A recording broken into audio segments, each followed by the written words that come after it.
Good afternoon. You're watching the ABC 10 News at 5. I'm Chris Thomas. And I'm Madison Wade. We are following a cluster of earthquakes. Did you feel it? Most of you have, and you have let us know by calling or messaging us or emailing us. Now, this all happened.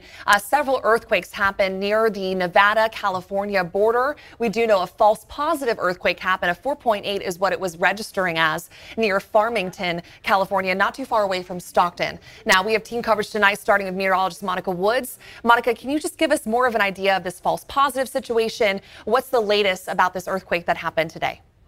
Here is what we are learning right now, and I'm just updating this actually as we speak. So here's the location of the biggest quake, the 5.9 that happened at 3:49. Now, what's interesting is this is a north to northeast striking. We're hearing from Dr. Lucy Jones. She's one of the foremost experts in California on earthquake and seismic activity. And if this is north to northeast striking, it's going to move north and east here. And so the rippling comes out. It's concentric circles that happen. So if you just imagine you've got the center of it, and then outside each one has its strength, but it decreases in intensity. But that just shows you the intensity of this because it rippled all the way through, possibly into the Farmington area. I have to step out just one moment. I'll be right back, but I want to show you how this rippled out. So I'm just going to move this map here so you can see the location. Okay, so there we go. Here's the location in Farmington that potentially had that false positive because of the rippling that happens all the way out through the valley. There are monitoring stations set up. I don't know how many of you have the My Shake alert, but there's monitoring stations set up all over the state and all throughout the West, actually, that alert us of any kind of shaking and when we might feel it. This might have been one of those ripples that hit all the way out into the Stockton area and the Farmington area that sent off the monitoring station saying, oh, we've got an earthquake. But it actually may have been from the original one, that 5.9 over towards Markleeville along 395. And that one, 5.9, is actually being have some damage possibly associated with it because we're hearing reports of 395 and State Road 89 with some rock slides there. Those roads have some detours. So it's a very active situation in the Sierra right now. Over a dozen, almost approaching 20-some aftershocks associated with this. But again, because of the rippling, we're still pretty early in the game here. We're only an hour into this and determining were those aftershocks, were those just set off by the rippling that happens with the way that earthquakes actually feel the shaking from the center of the earthquake and then out from that as well. So it's very likely that the cluster that we're seeing up in the Sierra is possibly what set up that initial report of a 4.8 there in Farmington. But you can see also of note is around the Yosemite area, a cluster occurring down there as well. Now, the yellow is going to indicate the older reports of the earthquake, and then the red ones, the pulsing ones that you might be able to see. I know that I've got this zoomed out pretty far. The pulsing ones that we're seeing are more recent ones, but the size of the circle also indicates how big it was. So the smaller ones that we're seeing are right about 1.0, 1.8, certainly means that we've got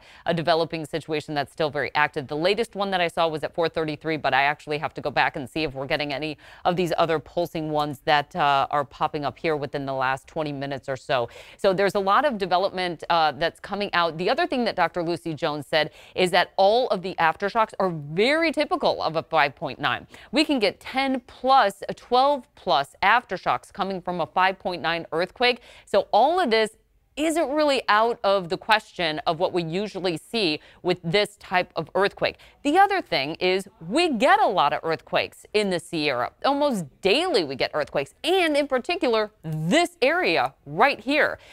One thing that we probably are going to need to check on, there's a geothermal plant that is in by Mammoth, and just need to make sure that that is safe because there's so much activity underneath the earth there. That's why we have the geothermal plant over in that area. So a lot of damage to assess just to make sure that things are secure and safe to be up into the high country. So Michelle, sorry, what did you just say? My producer was talking to me. Ah, okay. tossing it back to you guys. Okay, Right, Monica, Danica, we'll thank check you. back in shortly. I understand that we do have some video that we want to share with you now. This is from Snap Maps, and so on Snapchat, people are sharing their experiences almost in real time. If we'll take that video, we'll give you an idea of just some of the things that people have been experiencing. I know one of the things that we were dealing with earlier with some of the video, we were seeing where people were actually leaving their building because of the shaking they were experiencing. It all happened around 3:50, 4 o'clock or so, so I'm sure people were probably almost done with the day anyway, and they just said, okay, that did it for me, I Right. think. It was a very unsettling feeling, and you can see people walking outside of this building right here. This is from Snapchat, and more shaking. It looks like maybe a hanging plant right there. We're seeing some more light fixtures moving, people inside their offices. I know here at ABC 10, of course, we were all getting ready for our 5 o'clock newscast, and we're wondering, is this an earthquake happening right now? And it was long enough to get video like this.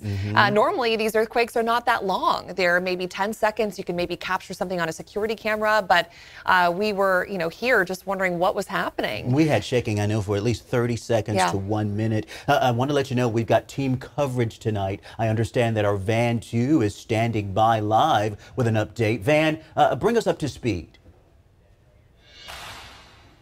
Yeah, well, I can tell you about my personal experience, Chris. Just about an hour ago, I was in downtown Sacramento in my apartment. As a California native, I do know what an earthquake feels like, but I haven't felt one in a while. So it took me a few seconds to register that it was an earthquake. But now I am in Twin Cities, just outside of Galt, because as soon as we felt that earthquake, my crew and I immediately dispatched to Farmington, because that was where the initial report was coming from, that was the epicenter. But as Monica explained, that was a false positive. However, at this shopping center we are at, we are running into a lot of folks, and about 50-50 say they actually felt it here. So even though it was that false positive, people here in Twin Cities, just outside of Galt, nearby on the way to Stockton and Farmington, they felt the shaking here. So depending on folks' feeling of it, some felt it, others did not.